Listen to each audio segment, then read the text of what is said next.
नमस्कार दोस्तों, चंद्रशेखर आजाद अचानक बिहार पहुंच गए हैं और बिहार पहुंचकर उन्होंने एक बहुत बड़ा ऐलान कर दिया है और उस ऐलान के बाद से ही कहा जा रहा है कि नीतीश और भाजपा सरकार की जो मुश्किलें हैं, जो टेंशन है, वो बढ़ गई है।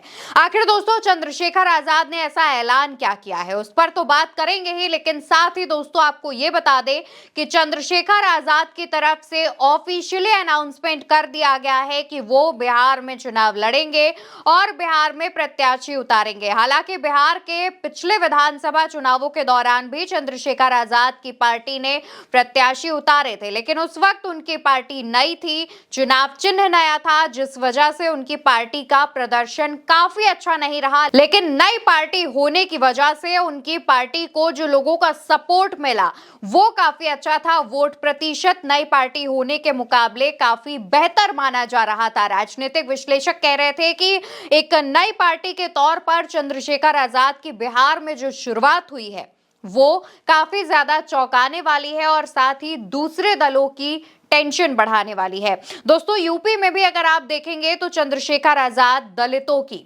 आवाज उठाने का काम करते हैं। पिछड़े समाज के लोगों के साथ जो भी अत्याचार हो रहा है उस पर चंद्रशेखर आजाद ना सिर्फ खुलकर बोलते हैं बल्कि यूपी की सरकार से सवाल भी पूछते हैं और उन परिवारों से, उन पीड़ितों से मुलाकात भी करते हैं। और ऐसा ही कुछ अब बिहार में भी आने वाले दिनों में देखने को मिलेगा, क्योंकि बिहार में अब चंद्रशेखर आजाद एक्टिव हो गए हैं। बिहार में अब वो चुनाव भी लड़ने जा रहे हैं। बिहार के भी तमाम मुद्दे वो समय समय पर उठाते रहते हैं और बिहार में जिस तरीके से लोगों पर अत्याचार बढ़े हैं, पीड़ितों पर और खास तौर पर दलित समाज पर जो अत्याचार बढ़े हैं, उसको लेकर चंद्रशेखर आजाद लगातार आवाज उठा रहे हैं। अब आज जब चंद्रशेखर आजाद पटना पहुंचे, उसके बाद एयरपोर्ट पर उनका भव्य स्वागत किया गया। लेकिन आज चंद्रशेखर आजाद पटना बिहार में होने वाले चुनावों को लेकर नहीं पहुंचे थे, बल्कि वक्फ संशोधन विधेयक पर चल रहे लोगों के प्रदर्शन में समर्थन करने आए हुए थे। जी हां,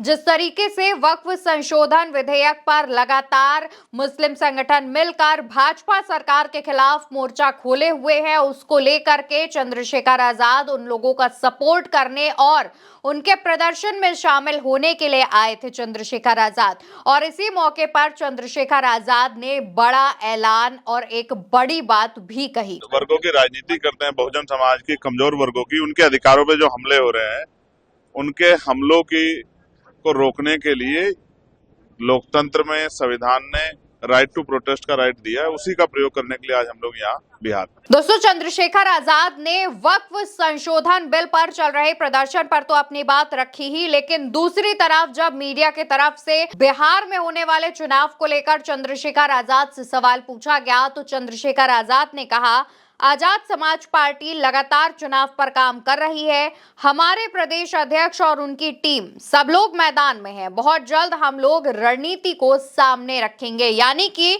आजाद समाज पार्टी के बिहार प्रदेशाध्यक्ष अलर्ट मोड पर है। लोग अपना अपना काम कर रहे हैं, कार्यकर्ताओं को काम समझा दिया गया है और साथ ही आजाद समाज पार्टी अब अपना जो लोगों के बीच कनेक्शन है वो स्ट्रॉन्ग करने पर काम कर रही है। दूसरी तरफ चंद्रशेखर आजाद ने इशारों में ये बात भी कही कि आने वाले दिनों में अपनी रणनीति वो सामने रखेंगे। हालांकि दोस्तों मीडिया रिपोर्ट्स में कई जगहों पर ये दावे किए जा रहे हैं कि आने वाले दिनों में चंद्रशेखर आजाद आरजेडी और कांग्रेस के साथ आ सकते हैं। इस पर कई वरिष्ठ पत्रकारों ने अपनी राय रखी है कि अगर वो साथ आते हैं तो इससे फायदा ही होगा, लेकिन अभी तक किसी भी पार्टी की तरफ से इस पर ऑफिशियल अनाउंसमेंट नहीं की गई है। लेकिन दूसरी तरफ चंद्रशेखर आजाद बिहार में चुनाव लड़ेंगे, इससे भाजपा की और जेडीयू की टेंशन बढ़ गई है। वो ऐसे दोस्तों क्योंकि देखिए बिहार का राजनीतिक समीकरण जो है उस हिसाब से बिहार में भाजपा और जेडीयू के पास कोई बड़ा दलित नेता नहीं है। अब इस बात को देखते हुए बिहार में एनडीए की तरफ से चिराग पासवान और जीतन राम मांझी को आगे किया जाता है और ये दोनों बिहार में एक दलित नेताओं की भूमिका निभाते हैं। इस वजह से दलितों का जो वोट है वो ज्यादातर चिराग पासवान और जीतन राम मांझी की तरफ जाता है। लेकिन अब अगर चंद्रशेखर आजाद एक्टिव हो जाएंगे, उनकी आजाद समाज पार्टी अब आने वाले दिनों में बिहार में चुनाव लड़ेगी, तो दलितों की आवाज उठाने के लिए अब एक और नया नेता जो है वो सामने आ गया। यानी कि अब बिहार की जनता के पास दलित नेता के तौर पर सिर्फ एनडीए के अलावा एक और ऑप्शन मिल जाएगा। और जिस तरीके से चंद्रशेखर आजाद दलितों का साथ देते हैं और दलितों के हक के लिए आवाज उठाते हैं, उससे लगता है कि उनकी पॉपुलैरिटी बिहार में भी देखने को मिलेगी। ठीक वैसे ही जैसे यूपी में मायावती के साथ जो दलितों ने छोड़ा था, वो बेहद आसानी से चंद्रशेखर आजाद के साथ जुड़ सके थे, कनेक्ट हो सके थे। अब वैसा ही कुछ सिनेरियो बिहार में देखने को भी मिल सकता है। इस पर तमाम राजनीतिक जानकार अपनी अपनी राय रखते हैं।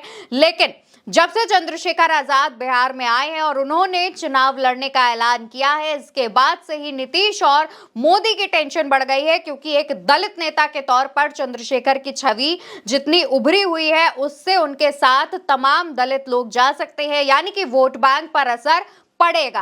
अब इस पर आपको क्या लगता है, इस पर आपकी क्या राय है, वो भी जानना जरूरी है। नीचे कमेंट सेक्शन में बताते हुए जाइएगा। इस वीडियो को ज्यादा से ज्यादा लोगों तक पहुंचाइएगा।